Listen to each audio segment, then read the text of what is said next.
جس کو حضور اقدس صلی اللہ علیہ وسلم نے دیکھا کہ وہ اپنی چھاتیوں کے بل لٹکی ہوئی ہے، اس کے بارے میں آپ صلی اللہ علیہ وسلم نے فرمایا کہ یہ وہ عورت ہے جو شادی شدہ ہونے کے باوجود دوسرے مردوں سے ناجائز تعلق رکھتی تھی۔ شریف اور باحیا عورتیں تو اس کا تصور بھی نہیں کر سکتی، اسی طرح شریف اور باحیا مرد بھی اس کا تصور نہیں کر سکتے۔ لیکن جس معاشرے میں حیا کا خاتمہ ہو چکا ہو اور بے حیائی کا دور دورہ ہو، اس میں اس بات کو کہاں عیب سمجھا جائے گا، بلکہ ایسے معاشرے میں اس کو فیشن کے طور پر اختیار کر لیا گیا ہے۔ حضور اقدس صلی اللہ علیہ وسلم کا ارشاد ہے کہ حیا ایمان کی ایک شاخ ہے، یعنی دین اور ایمان کا ایک اہم شعبہ حیا ہے۔ یہ حیا ایسی چیز ہے جو انسان کو بہت سے گناہوں سے بچا لیتی ہے، چنانچہ جنسی نوعیت کے جتنے گناہ ہیں ان سب میں حیا ایک پردہ اور رکاوٹ بن جاتی ہے۔ اسی حیا کی وجہ سے انسان غیر محرم عورت کی طرف نظر نہیں اٹھا سکتا۔ کسی نامحرم کے پاس جانے اور اس کے پاس تنہائی میں بیٹھنے سے حیا اس انسان کو روکے گی۔ اسی طرح اگر عورت حیادار ہے تو وہ حیا اس کو نامحرم مرد کی طرف دیکھنے سے روکے گی، اور یہ حیا ہی دراصل باپ اور بیٹی کے درمیان، بھائی اور بہن کے درمیان، سسر اور بہو کے درمیان پردہ ہے۔ خدا نخواستہ اگر کسی جگہ پر کسی وقت اس حیا کا خاتمہ ہو گیا تو پھر بیٹی اور اجنبی عورت برابر ہے۔ اب ذرا ایک بدچلن عورت کے مکر و فریب کا واقعہ بھی سن لیجیے۔ بنی اسرائیل کے یہاں ایک پہاڑ تھا جسے وہ بڑی عظمت والا سمجھتے تھے اور اس کی بڑی عظمت و توقیر کرتے تھے، اور اگر کسی بات کا فیصلہ کرتے وقت قسم کھانے کی نوبت آتی تو اس پہاڑ پر چڑھ کر قسم کھاتے اور اسے وہ سچا سمجھ لیتے۔ اس شہر میں ایک خوبصورت عورت تھی جس کا ایک نوجوان سے ناجائز تعلق ہو گیا۔ عورت نے اس کو اپنے مکان میں بلانا شروع کر دیا۔ شوہر کو شبہ پیدا ہو گیا۔ بیوی سے کہا کہ مجھے شبہ ہے کہ میری غیر حاضری میں کوئی تمہارے پاس آتا ہے۔ عورت نے انکار کیا۔ شوہر نے کہا اگر تو سچی ہے تو پہاڑ پر چڑھ کر قسم کھا لے کہ تیرا کسی سے ناجائز تعلق نہیں ہے۔ عورت نے کہا ہاں، میں کل پہاڑ پر چل کر قسم کھانے کو تیار ہوں۔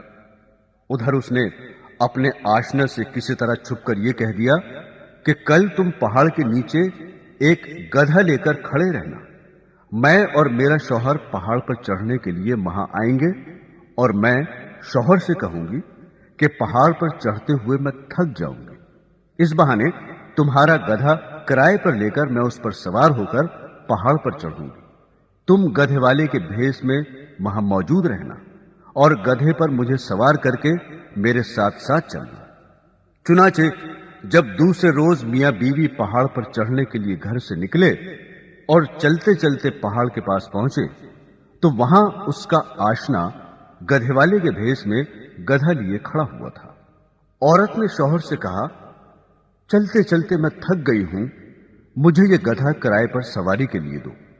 شوہر نے گدھے والے سے کرایہ مقرر کیا اور بیوی کو گدھے پر سوار کر کے تینوں پہاڑ پر چڑھنے لگے۔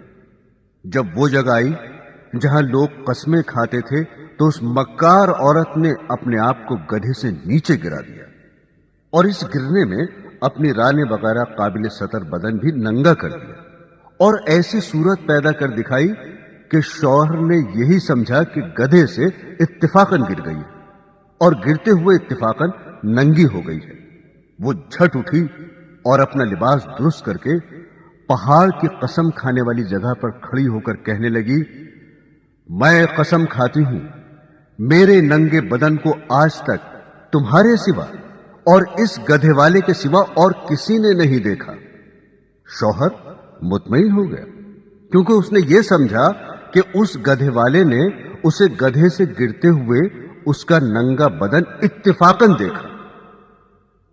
تو دیکھا آپ نے، عورت جب مکر و فریب پر آ جائے تو ایسی چالاکیاں دکھا کر شوہر کو بیوقوف بنا دیتی ہے، لیکن یہ پتہ نہیں کہ آج یہ گناہ کسی مکر و فریب سے چھپا بھی لیا اور کسی کو پتہ بھی نہ چلا تو کل قیامت میں یہ بات نہیں چھپے گی، اس لیے کہ اللہ کو سب کچھ معلوم ہے۔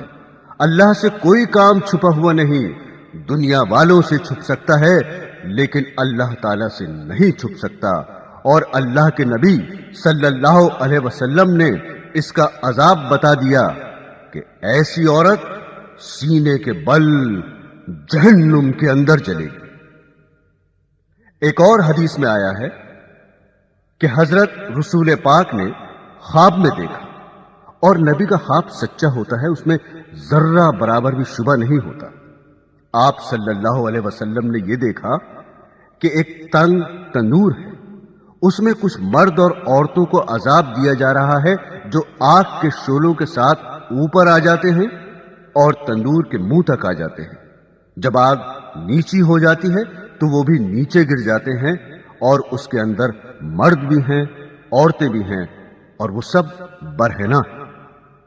آپ کو بتایا گیا کہ یہ آپ کی امت کے زانی مرد اور زانیہ عورتیں ہیں۔ اللہ تعالی ہماری حفاظت فرمائے، کتنا سخت عذاب ہے۔ معزز سامعین، احادیث میں اور کئی قسم کے عذاب ان بدکاروں کے بارے میں آئے ہیں، وہ اس لیے کہ زنا کرنے والے انسان بھی کئی قسم کے ہوتے ہیں۔ حضرت ابو ہریرہ رضی اللہ تعالی عنہ روایت کرتے ہیں کہ رسول اللہ صلی اللہ علیہ وسلم نے فرمایا، جس کے بال سفید ہو گئے ہوں اور پھر زنا کرے تو خدا ایسے مرد اور عورت کی طرف نظر بھر کر بھی نہ دیکھے گا۔ ایک اور حدیث میں ہے، آپ صلی اللہ علیہ وسلم نے فرمایا، بوڑھا زناکار اور بوڑھی زانیہ جنت میں نہ جائیں گے، قیامت میں خدا ان کی طرف دیکھنا بھی پسند نہیں کرے گا اور ان کو دردناک عذاب ہوگا۔ سرکار دو عالم صلی اللہ علیہ وسلم کا ارشاد ہے، خدا کی قسم، جب کوئی شخص کسی غیر محرم کے ساتھ خلوت میں جمع ہوتا ہے تو شیطان اس کے ساتھ ساتھ داخل ہوتا ہے۔ ایک سور جو کیچڑ میں لت پت ہو، اس سے مس ہو جانا اتنا برا نہیں جتنا کہ غیر محرم کے کندھے سے کندھا مل جانا برا ہے۔ حضرت انس رضی اللہ تعالی عنہ فرماتے ہیں کہ رحمت عالم صلی اللہ علیہ وسلم نے بیان کیا، سب سے زیادہ جو گناہ انسان کو جہنم کا مستحق بناتے ہیں وہ زبان اور شرمگاہ کے گناہ ہیں۔